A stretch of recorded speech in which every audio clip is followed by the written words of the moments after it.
Hello, hi. This is my midterm assessment of public affairs reporting with Dr. Patton this semester.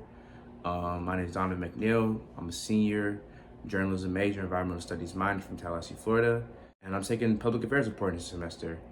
So I've taken Dr. P.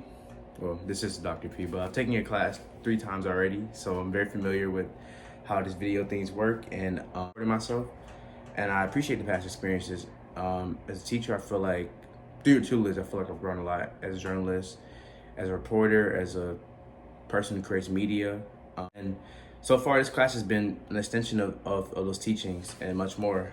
I remember the first day in class, just hearing about the story of Sarah Rector was just not only a surprise, it was appalling, and it was also just it was a surprise, but it really wasn't because I know the history of how America has mistreated, exploited, and used the the rightful and natural belongings of Black Americans to further themselves. But you know, it really exemplified the importance of public affairs reporting because you're uncovering the story of this young lady who was exploited by the the upper like whites of her town, and they took her money, took her oil reserves, and didn't leave her with anything.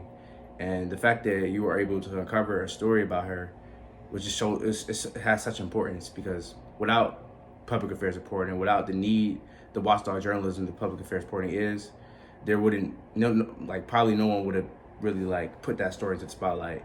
So honestly, from the get go, that example alone really sparked the great intrigue, interest in me to really delve into my reporting this semester through this class. Already always had an interest in investigative journalism.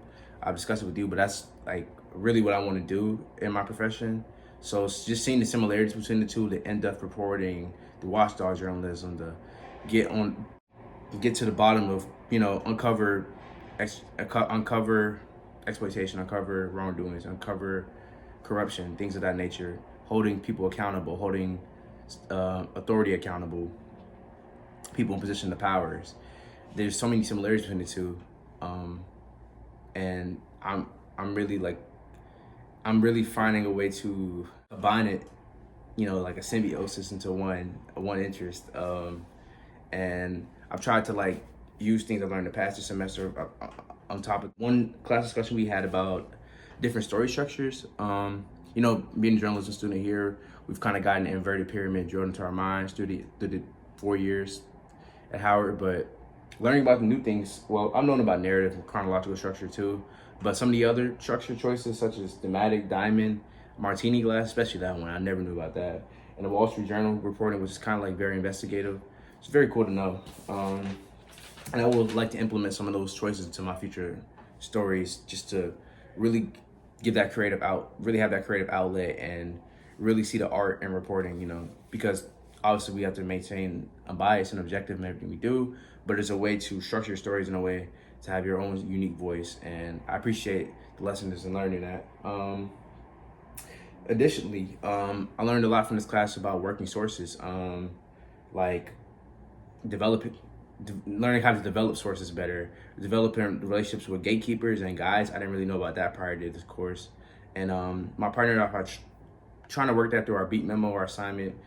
Originally being about me and Bree. Our assignment originally being about uncovering how the Historic Preservation Review Board in DC plans to preserve historically Black communities that have displaced their residents and kind of lost their original heritage and culture, such as in Foggy Bottom. We kind of shifted towards looking at the Green Advisory Council in DC and how the advisors there plan to construct green buildings in lower income communities, often having an intersection with communities of color, Black communities, things like that. So yeah, through working the sources, we've managed to expand our story. Through our public, I want to talk about the pros and cons too of just our reporting so far.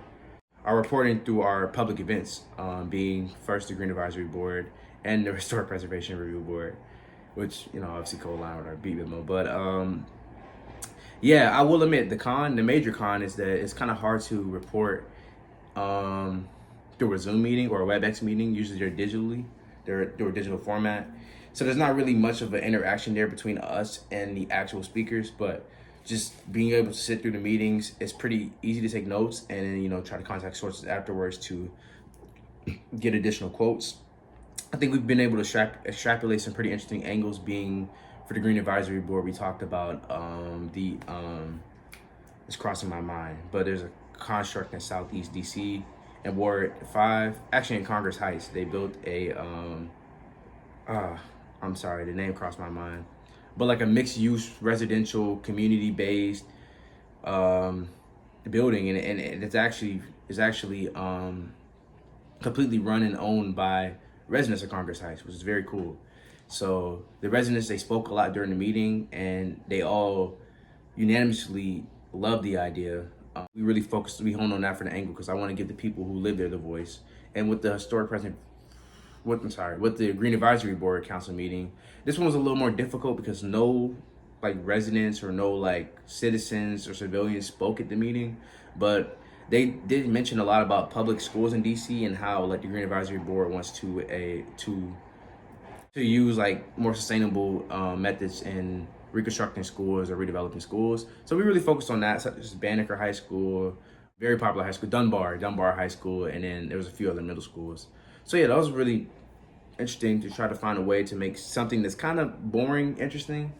But yeah, I've had a lot of fun this class. It's been very enriching, and I hope for a continued and successful semester. So thank you.